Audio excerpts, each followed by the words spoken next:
Monsieur le Président, Madame et Messieurs les membres du jury, Mesdames et Messieurs, deux mots simplement, et c'est pour moi un grand honneur que de les prononcer, pour souligner l'importance de ce qui nous réunit ce matin et pour fournir simplement quelques indications pratiques sur le déroulé, la suite de nos travaux. Et tout d'abord, bienvenue à vous tous, en commençant par ceux qui sont venus de loin.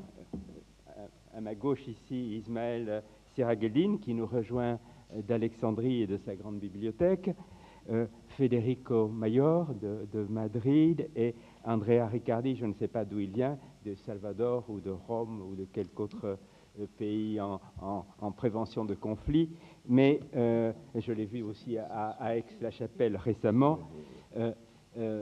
Bienvenue à tous. Je dois vous présenter les excuses et les regrets de trois autres membres du jury qui n'ont pas pu nous rejoindre ce matin. Le président Chissano, l'ancien président du Mozambique, Boutros Ghali, qui attache évidemment une très grande importance à ce prix, qui est dans le prolongement d'initiatives qu'il avait tenté de développer pendant son mandat aux Nations Unies, et celle de Kofi Annan, qui lançait au Cap à la fin de la semaine dernière le deuxième rapport annuel de l'African Progress Panel et qui m'a demandé de le représenter et de quelques-unes de ses suggestions.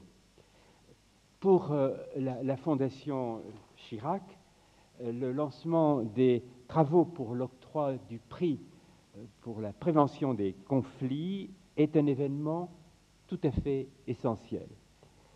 Monsieur le Président, vous nous avez indiqué dès le premier jour que la paix, sa recherche, sa consolidation devait être le fil rouge nouant les différentes initiatives qui relient les trois pôles de notre mission: le dialogue des cultures pour la paix, la défense d'un environnement menacé et la promotion du développement, cet autre nom de la paix. Le combat pour la paix est une tâche immense à recommencer tous les jours et heureusement, il y a beaucoup d'acteurs sur ce chantier, beaucoup d'ouvriers, les acteurs des relations interétatiques d'abord, évidemment, les institutions internationales et de plus en plus la société civile sous ses multiples visages. Son rôle croissant dans ce domaine au cours des dernières décennies est évidemment une des bonnes nouvelles du siècle dernier. La Fondation Nobel sert cette cause d'une façon éminente en donnant la récompense la plus prestigieuse qui soit à ceux qui s'illustrent, et je vais simplifier un peu, en mettant un terme à de graves situations de conflit ou à des atteintes majeures aux droits de l'homme. On ne dira jamais assez l'apport positif d'une telle institution pour le climat international et la promotion de la paix et des valeurs démocratiques, bref, pour la cause de l'homme.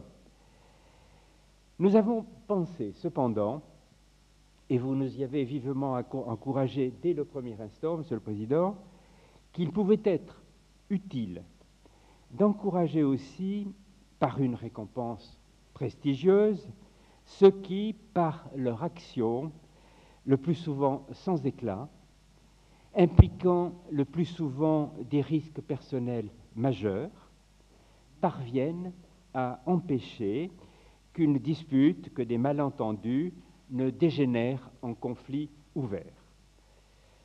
Leurs formes d'action de prévention sont multiples. Elles ont en commun la discrétion, l'effacement même des acteurs. Il s'agit d'hommes et de femmes pour qui l'écoute patiente des uns et des autres, le simple dialogue sont des instruments clés dans la certitude que l'on peut venir à bout des situations les plus dangereuses, des climats de haine sur le point de dégénérer, dans la conviction, enfin, que tant qu'il s'agit de relations entre les hommes, rien n'est jamais totalement désespéré. De cela, nous avons la chance d'avoir parmi nous, avec Andrea Riccardi, un acteur exemplaire qui pourra nous faire bénéficier de son expérience unique et de la réflexion qu'il a si bien illustrée dans son livre sur la paix préventive. Permettez-moi de le dire très simplement, Monsieur le Président, la Fondation et ses amis, ici présents et beaucoup d'autres, sont passionnés par ce projet. C'est une tâche enthousiasmante que nous allons donc inaugurer aujourd'hui, tâche cependant dont nous n'ignorons pas l'extrême et paradoxale difficulté. La moindre n'est pas l'humilité elle-même, la discrétion des hommes et des femmes que nous aimerions récompenser. Ils connaissent mieux que personne l'extrême fragilité des situations de réconciliation ou de rapprochement de frères ennemis. Ils ne prennent jamais le risque de les rendre plus précaires encore en se montrant à l'excès. Loin de chercher à flatter leur propre ego, ce sont des maîtres dans l'art d'effacer leurs propres traces. Il leur arrive parfois même d'être peu conscients de la formidable portée de leurs gestes et des risques qu'ils prennent pour rendre à la paix ces faibles chances.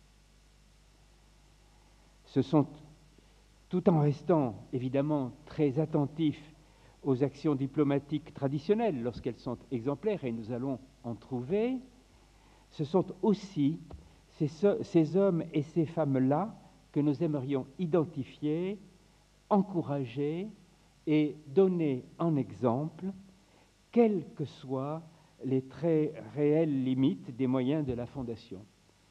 Nous avons donc pensé que pour réussir dans un tel projet, il nous fallait nous appuyer sur une double structure. Un jury, d'abord, composé, à l'exception de votre humble serviteur, de hautes personnalités dont nous pourrions dire que nous serions honorés, que nous aurions été honorés de leur remettre ce même prix si nous n'arrivions pas un peu tard. D'autre part, un groupe d'experts éminents qui sont parmi nous présents aujourd'hui et parmi lesquels vous reconnaîtrez Jean-Pierre Lafont, ambassadeur de France, vice-président de la Fondation et qui a suivi ce projet tout spécialement. Je ne puis citer tous les membres du jury, mais en les remerciant du travail qu'ils ont déjà accompli et de leur présence, je voudrais faire une mention spéciale de M. Dominique David, directeur délégué de l'Institut français des relations internationales, institut qui, dès la première minute, nous a offert de mettre à notre disposition le résultat des observations qu'il peut faire dans l'exercice de sa fonction de veille permanente sur l'évolution des rapports internationaux et son observation de points chauds innombrables du globe, fonction qu'il partage évidemment avec l'International Crisis Group, représenté par Peter Horling, et le CERI, évidemment, représenté par Christian Jaffrelot. Je demande pardon aux autres experts de ne pas les mentionner tous. À partir de là, Monsieur le Président, nous avons prévu que notre jury devrait probablement se réunir 2 fois. Aujourd'hui, et une seconde fois en octobre, avant la cérémonie de remise solennelle du prix qui pourrait se célébrer dans le courant du mois de novembre. Notre première réunion aujourd'hui devrait nous offrir l'occasion d'un premier échange de vues entre membres du jury sur la prévention des conflits et la meilleure manière de l'aborder. Cette réunion devrait aussi nous permettre une première réflexion sur la base des quelques premiers dossiers qui sont entre nos mains. Je précise que d'autres pourront être déposés dans toutes les prochaines semaines et les prochains mois. Et cette première réflexion devrait permettre au groupe d'experts de resserrer la focale de ces recherches et de nous présenter, lors de notre réunion qui serait, je crois, le 5 octobre, une liste plus complète de candidatures parmi lesquelles il nous faudra, et ça ne sera pas commode, choisir le ou les premiers lauréats. Mais, Monsieur le Président, pour que dans ce travail et dans ce choix, notre réflexion et notre main soient mieux assurées, le mieux est certainement maintenant que je vous invite à prendre la parole pour ouvrir nos travaux. Je vous remercie.